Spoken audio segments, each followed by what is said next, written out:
losses here. There are no major naval powers. Current war score is plus 29. We are seeing this from the English perspective. So the English are winning. Plus 26 from battles. How big was that fight? 92,000 against 138,000 gave them 6 war score. And then there were a couple of other fights going on as well, which also gave them a lot of war score. And this is show superiority. So this is all about battles. So if the French can keep on winning these battles, they'll be able to peace out. Everyone else on the coalition side, with the exception of Mantua, is currently on high, however, and is led by Ulm. And because this is a coalition, they have a plus 30, so it's much more difficult to peace out coalitions. Bearing in mind that they can only peace out Ulm. Ulm is the only one that matters here. Nobody else does. And the Spanish are joining in as well. So Aragon has just declared war on France. Aragon not currently joined by anyone else, but I do suspect that Castile and Portugal will join them in this. England has answered the call to arms, so England is really going all out to defend the French here. This alliance is more solid than I expected it to be. Releasing subjects lowers your AE, which might be what France is doing. So yeah, they did just release Auvergne. It is a march. Maybe he's just going for the extra troops from marches, because that will allow him to get the numbers up a bit. This is just Aragon. Aragon is known to be a very aggressive player. Probably not wisely. And I don't know if he's just been backstabbed by his allies. Truce with Florence, Sardinia, Ferrara, Navarra, France, and England. So I think that Castile has already pieced them out. So Aragon probably called them in, and then Castile went, sure, and then pieced out. That's what it looks like to me. So I have a feeling that Aragon might die here. I don't think that any love is lost between these two nations.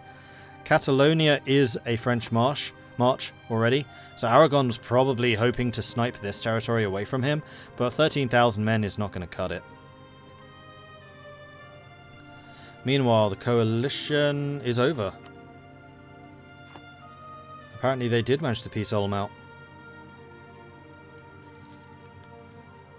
Yeah, Aragon's made some very questionable diplomatic decisions. Very questionable. Like the declaration of war on Genoa, where he just got completely demolished, which is why he's lost this much territory, and now this. That Castile player is an ass. I would stab him in the back. Castile's definitely not upheld his side of the bargains, although we do have Florence in a player war. Florence is on France's side? Why did Florence not join the coalition war? Florence has a truce with France, but is allied with France. So I think that Florence said no to the coalition war and then got a new alliance. I didn't think you could do that while you had a truce or negative relations, which you would have had. Unless they've both been improving relations with each other, that is possible. So it is Florence, France, and England against Aragon. I think that this is going to be the end of Aragon. And I'm not sure that Castile made the right decision piecing out there, because remember, one of France's goals is now just one province away from what is probably going to become French territory.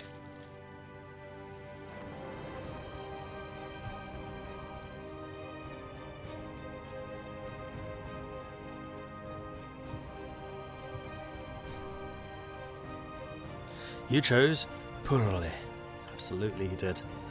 So what other wars are going on at the moment? We've got M. Baxter fighting against Bavaria, Württemberg and Limburg. So finally expanding into Bavaria, which was probably going to mean that Bavaria is no longer going to be a playable nation after this, because Bavaria was one of the nations up for grabs. And we've got you fighting them. Veronix is still fighting against Mushasha and Nejram, so they have managed to peace out QQ.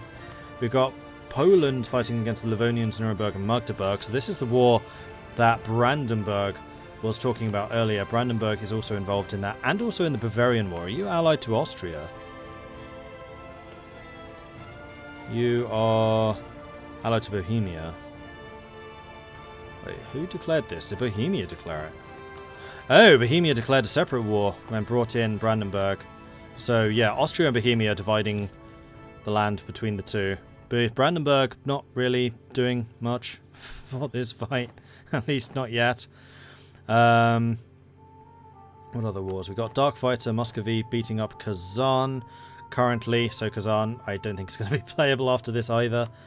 And then Bohemia we've already seen fighting over there. So I think the interesting one for the time being is the divvying up of Aragon. I have a feeling that this is the end of Aragon.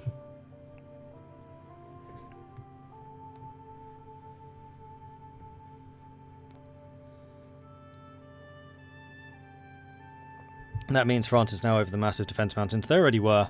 Catalonia is their march. They did that last time because France was, I think, allied to Genoa.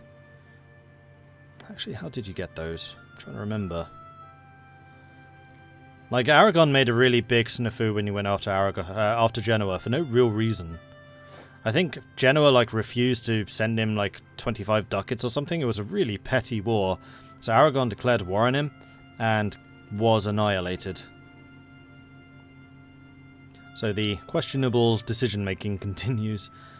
Meanwhile, Oman is still taking on Musashi. I'm guessing taking a fair number of casualties in the process.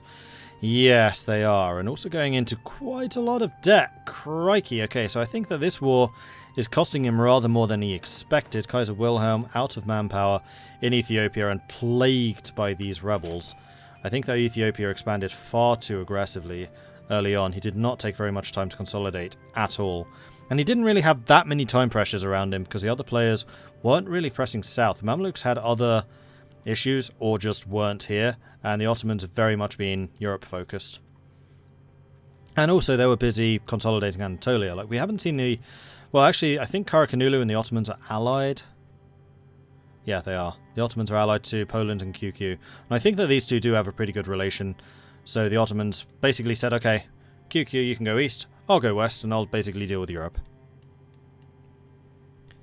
Is Navarre a vassal state of France? Yes, I think so. Yeah, so all of this is already French. So France is going, oh, okay, thanks for Iberia. Yoink.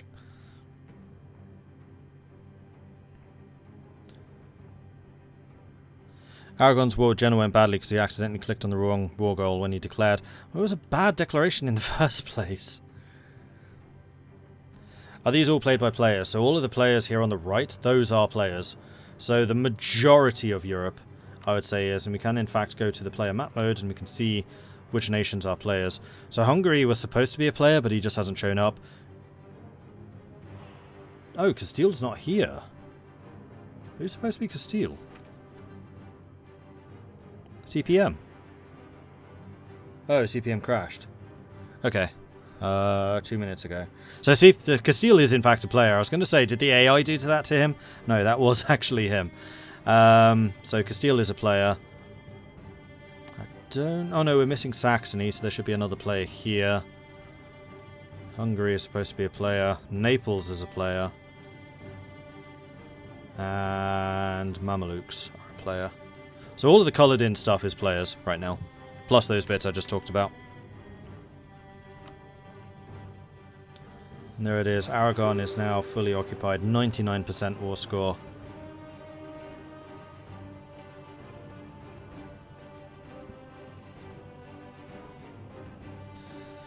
What happened to Moldavia? Did Poland release and attack it? I guess so. Not sure. What were the secret goals of the dead nations Burgundy and Hamburg? I'm gonna not tell you yet. I'm gonna wait until the whole game is over, because if you know like one of the secret goals, you could probably infer what other ones are.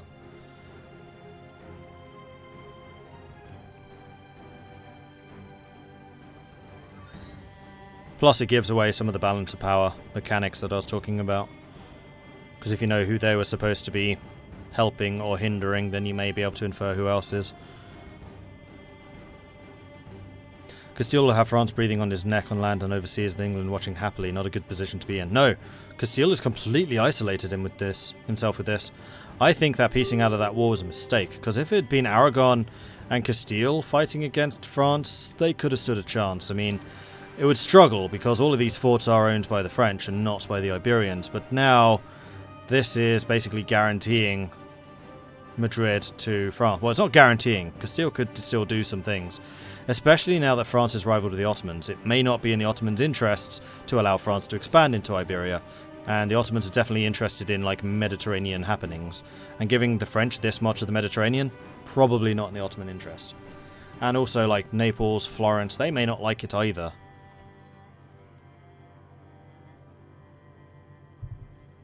And this is one of the great things about Europa Universalis, is the diplomacy is going to be constantly shifting and fluctuating depending on what has been happening in the game. Like, your actions will have a definite impact, even ones you may not expect. Former allies may become enemies, former enemies may become allies. The goals make this interesting because I think if this was a normal multiplayer, you'd have people turning on France since it's being a European superpower, but for some they may not care. I think that could still happen.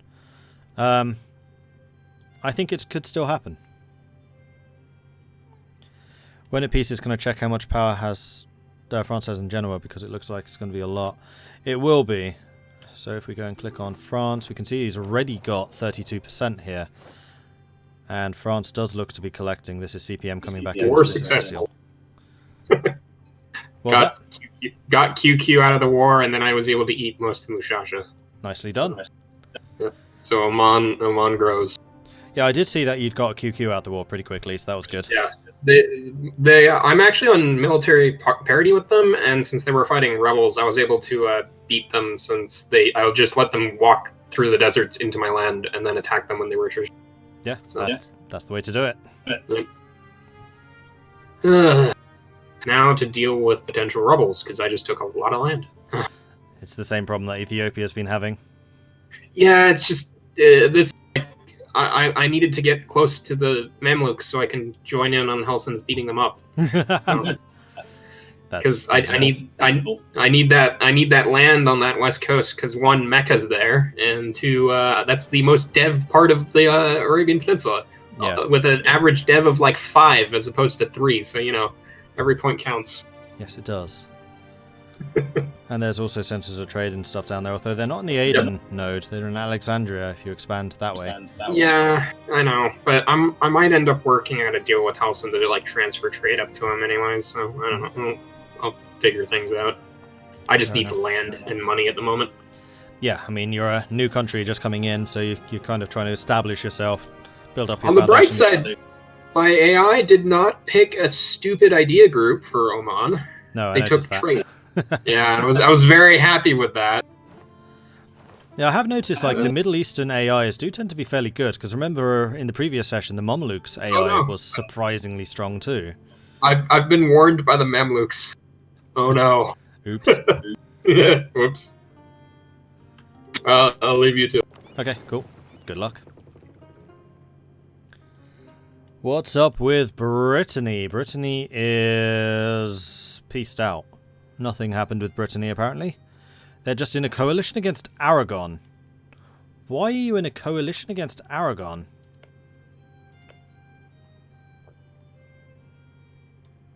Oh, because Aragon truce broke. Yeah, so some of the players were asking if players can truce break. And apparently Aragon did, and it did not go well for them. So France continues to feed Navarra and Catalonia at the moment, making 2 even stronger marches. Now Castile's got to be looking at this going, what have you just done to me?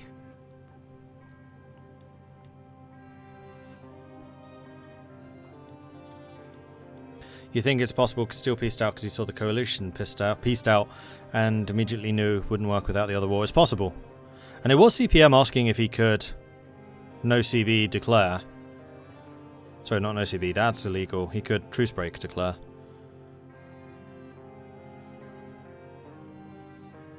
Hey Feto. Castile and Portugal really need to start making some moves if they can. Well, I think Portugal is perfectly content to do what Portugal does best, colonize. We should probably switch over to Portugal's point of view, and we have our first colony. Portugal has made it over to Belém, where they are currently colonizing. This has just started. 25 settlers, so yeah, brand new colony. And we have our first player in the New World. So I suspect that Portugal's not really going to care about European affairs while they're busy colonizing, and I wonder if Castile is going to do that as well. Basically just try to flee to the New World, which is entirely possible. Anyway, while these are just AI wars going on, let's continue to talk about the French goals, seeing as we just had the craziness in France. So he wants to either own London or Madrid, and I think it's fairly clear which of those he's going for, considering this pretty long-lasting alliance with the English. He needs to own 2 of Central Italy, Lazio, Campania, Apulia, or Calabria. So as I was saying that France might well find himself at odds with some of the Iberians, the reason for that is because France wants 2 of these areas. So, was Sicily one of them? No, Sicily wasn't. So it's this one, this one, this one, or this one. But not Tuscany. So Florence is probably safe. And Florence is allied with them, and you can see where Florence's borders are right now. Val is usually pretty strategically minded. He knows what France is after. The Pope, however, not so lucky. Naples, however, not so lucky. So I think these 2 are the ones which are the Iberians, which are really at risk of France. And is Florence really going to want to give this land to the French? Because this is just surrounding himself with French territory. At what point is France going to go, you know what, Florence? That's a really nice province you've been developing up there for me. So we may see some diplomatic shenanigans going on here as well. France wants to see Great Britain, so that's England or Scotland, at 0 heavy ships. So if at any point in England's history they become 0 heavy ships, then France gets one of their goals completed. So this is another reason for those 2 to be at odds with each other. And then France must also occupy, not own, occupy Berlin, which is here, Vienna, which is here, and the one which Napoleon failed to do, Moscow, which is... Or did he take Moscow?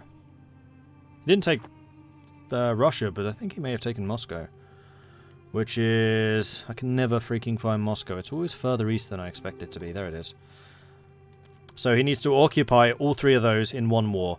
So the rule specifically says occupy Berlin, Vienna, and Moscow at the same time. Allied occupation does count so long as you're in the same war. So if he allied with, say, Sweden, let Sweden take Moscow while he took out Berlin and Vienna, that counts. And he only has to do that once. He did take Moscow. Last time it was occupied by a non-Russian power. Yeah, I thought that was the case. I seem to remember one of the Kaiserreich event flavor pop-up thingies was about Napoleon. I think Napoleon occupied Moscow, but the Russians did their favourite wartime pastime of let's burn all their stuff and screwed him over that way. Yeah, he did take Moscow, the ruins of it. I'll bet that England will dismiss all the heavy ships to give France this goal. I don't think he will. I don't think that England is necessarily trying to let France win. I think he's just trying to make sure that France is a strong continental power so that nobody else opposes England. Basically, they're using France, like England historically used Prussia, as a counterbalance to the French. Then later on, France as a counterbalance to Germany. So we may well see some of those shifting mechanics and shifting diplomatic waters later.